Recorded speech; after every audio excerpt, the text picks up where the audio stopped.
Assalamualaikum warahmatullahi wabarakatuh. Kembali bersama saya Muhammad Alfat.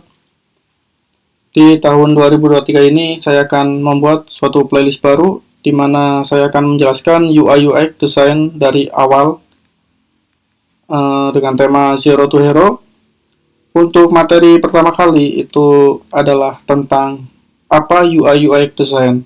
Tanpa berlama-lama kita langsung saja ke materinya. Apa itu UI UX? UI UX adalah desain antara muka pengguna. Dalam bahasa Inggris bisa dikatakan dengan User Interface Design atau rekayasa antarmuka pengguna. Bisa dikatakan hal ini berlaku untuk desain untuk komputer, kemudian peralatan, mesin, perangkat komunikasi mobile, aplikasi perangkat lunak, dan situs web. Keseluruhannya berfokus pada pengalaman pengguna. Dalam bahasa Inggris bisa dikatakan dengan user experience dan tentunya memiliki suatu interaksi. Ini sumber saya ambil dari Wikipedia. Detail penjelasan tentang UI UX. UI UX adalah suatu hal yang berbeda, namun memiliki hubungan yang saling terkait atau saling membutuhkan, di mana UI atau user interface akan berperan kepada apa yang kita bangun untuk pengguna, baik itu warna, tata letak, dan elemen yang digunakan. Sedangkan UX atau user experience akan berperan sebagai relasi yang difokuskan untuk pengguna dalam suatu lingkup interaksi yang dirasakan, difikirkan, atau dijalankan. Maka dari itu, tanpa adanya UI atau user interface, desain akan tampak monoton atau kaku di mata pengguna. Dan sebaliknya, tanpa UX atau user experience, desain akan membingungkan saat digunakan pengguna. Penemu UX design, istilah UX atau user experience ini dipopulerkan oleh sang akademisi sekaligus praktisi di bidang desain dan usability bernama Don Norman. Beliau memperkenalkan istilah UX atau user experience ketika bekerja di Apple di tahun 1993 sampai 1997.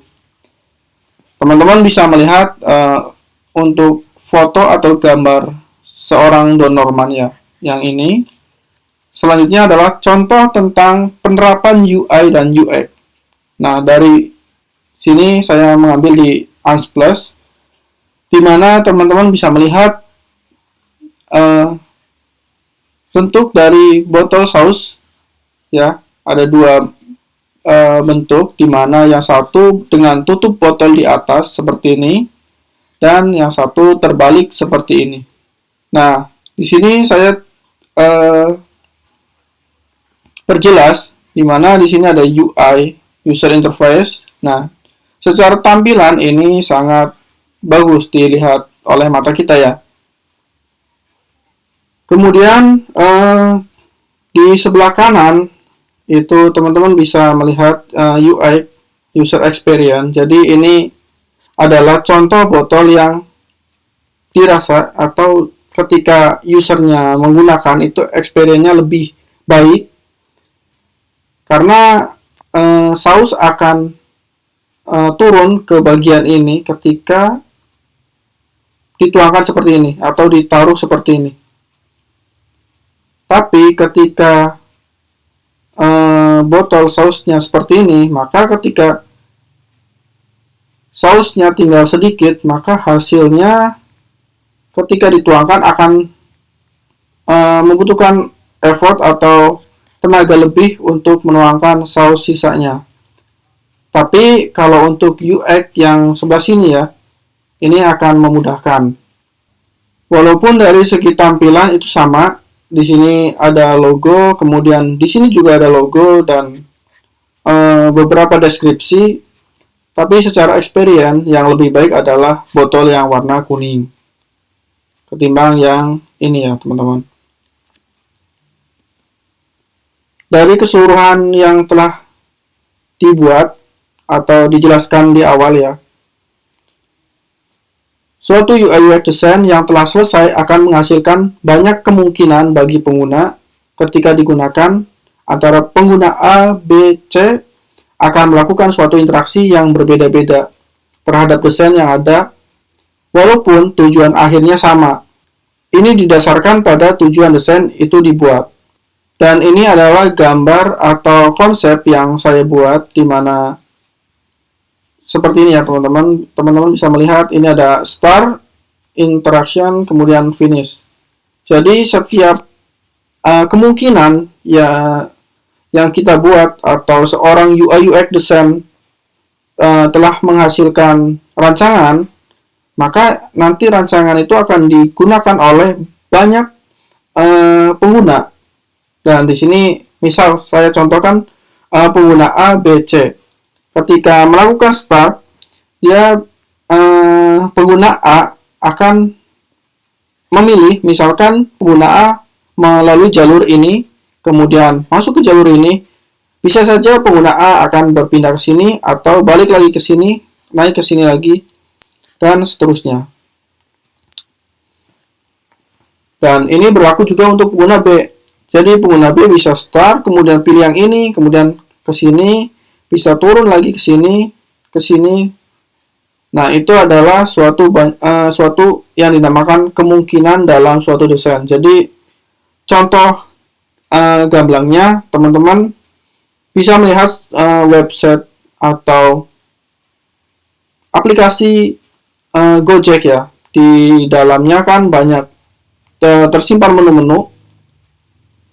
Ada GoFood, kemudian GoCar, dan lain sebagainya. Nah, setiap pengguna atau user itu akan memilih atau melihat atau melakukan suatu interaksi di dalam aplikasi tersebut. Dalam konteks ini tadi adalah aplikasi Gojek. Sama halnya teman-teman ketika melakukan search pada Google, teman-teman misalkan melakukan search tentang UI UX design, maka nanti akan muncul beberapa pilihan materi tentang UI UX design. Nah, kemungkinan pertama adalah jika misalkan teman-teman menjadi pengguna A. Pengguna A tipe karakteristiknya adalah langsung to the point, memilih materi UI UX yang muncul di halaman utama. Tapi kemudian ada pengguna lain, yaitu pengguna B, dia lebih condong untuk melakukan eksplorasi terlebih dahulu terhadap apa yang dicarinya, yaitu tentang UI UX design. Dan pengguna yang C kemungkinan akan mencari kategori tentang UI UX design dari beberapa pencarian. Nah, ini adalah tool yang digunakan oleh seorang UI UX designer. Nah, untuk materi atau penjelasan tentang tool-tool yang ada di sini nanti akan saya jelaskan di pertemuan selanjutnya, tapi tidak akan saya jelaskan secara semuanya karena ini sangat banyak. Di luar konteks ini itu tool-tool tentang UI UX design dan lain sebagainya itu sangat banyak. Jadi ini adalah contoh sedikit dari banyaknya tool yang ada di dunia. Dan tentunya nanti akan saya jelaskan tool yang saat ini populer dan tentunya gratis. Oke, cukup sekian dari saya. Terima kasih. Semoga materi atau apa yang saya sampaikan dapat dipelajari oleh teman-teman semua. Wassalamualaikum warahmatullahi wabarakatuh.